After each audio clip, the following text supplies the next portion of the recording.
Ever wanted to see the artwork for the original TV series but never had the chance to? Well, now you can help to make it happen.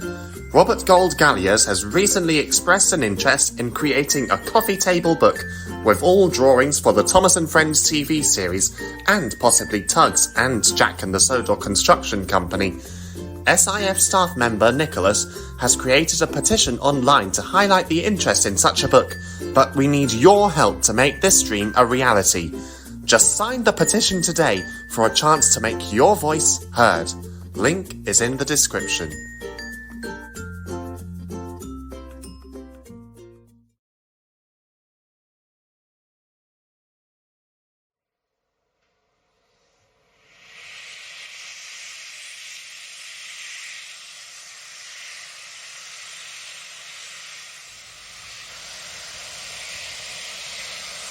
Whatever next? Written by Famous Engines. Read and adapted for audio by TARDIS9. Early one morning, Henry arrived back at the sheds after pulling the flying kipper. He was hoping for a rest, but the other engines wouldn't give him any peace. "Pooh! You don't half smell," sniffed James. "You smell fishier than those old kipper vans," teased Percy. "Be off," snorted Henry. "Can't you let an engine rest?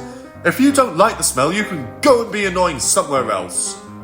Before the other engines could reply, the Fat Controller arrived. "Come along now, Henry," he said. "Douglas isn't feeling well. We need you to take his train."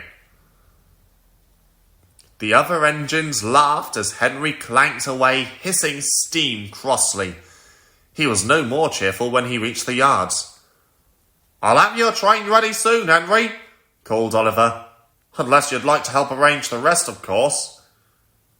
The big engine was furious, but he felt too tired to argue. He had hoped to have a short rest before setting off, but Oliver was a fast shunter, and in no time at all Henry was starting away. He hurried across the island until at last he reached the other end of the line. Now for a snooze, he hoped, but his hopes were quickly dashed. "Passenger train next, lad," called his driver, "then a slow goods home." "Whatever next?" groaned Henry. "Can't I get a moment's rest for a change?" he hissed as he slunk away to collect his coaches. He was soon puffing along, grumbling all the while. The more he grumbled, the more tired he felt, and the more tired he felt, the more he grumbled. The coaches thought he was making a dreadful fuss, but Henry didn't care.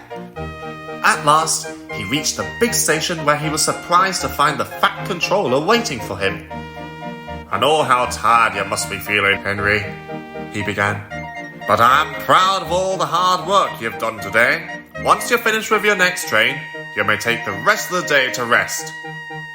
Henry beamed. "Oh, thank you, sir," and he gave a happy whistle. He puffed happily away to fetch his trucks, and he was soon heading back with his slow goods in tow. But this time he wanted to go faster. "Steady on, boy," laughed the driver. "We'll be back soon." But just ahead lay a signal set at danger.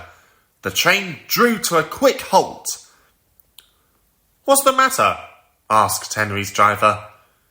"Runaway heading this direction," called the signalman. "You're to wait here till it's passed." Henry's driver nodded, but Henry remained silent, for he was so tired that he had dozed off whilst waiting. His crew couldn't help but laugh. Henry remained snoozing peacefully until, with a rattle and a roar, the runaway, with poor Toad the brake fan at the front, sped past. Henry wasn't sleeping then. In fact, he remained quite awake for the rest of the day. Cole. Written by the Reverend Wilbert Audrey. Read and adapted for audio by A.H. Brazier.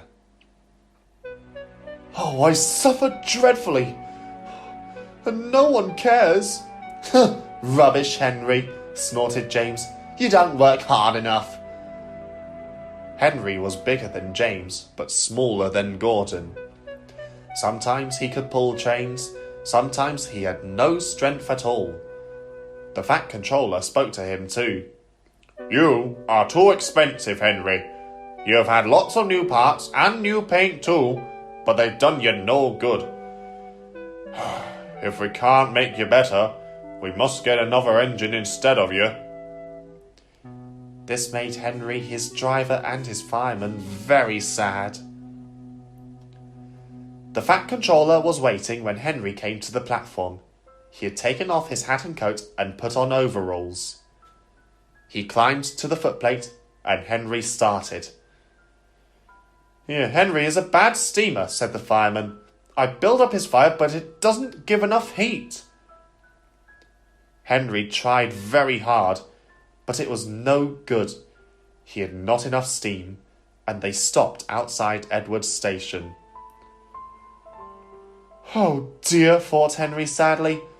"I shall have to go away." Edward took charge of the train. Henry stopped behind. What do you think is wrong, fireman?" asked the Fat Controller. The fireman mopped his face. "Excuse me, sir," he answered, "but the coal is wrong.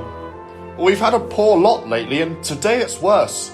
The other engines can manage. They have big fireboxes. Henry's is small and can't make the heat.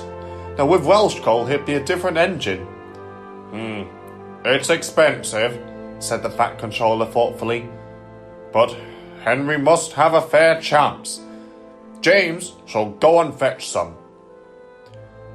When the Welsh coal came, Henry's driver and fireman were excited.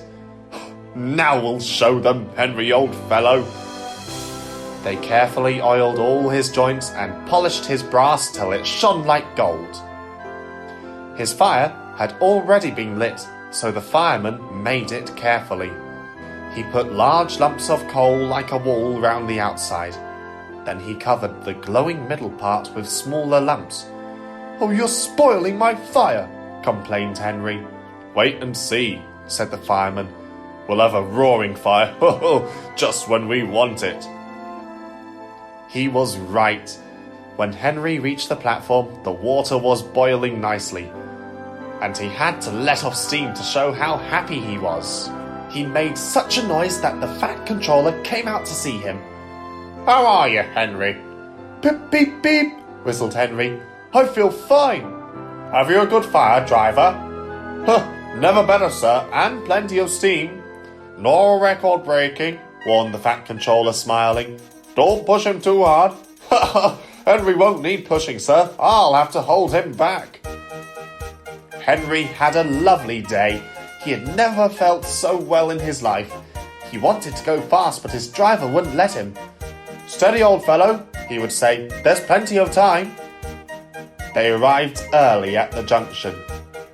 "Where have you been, lazy bones?" asked Henry when Thomas puffed in.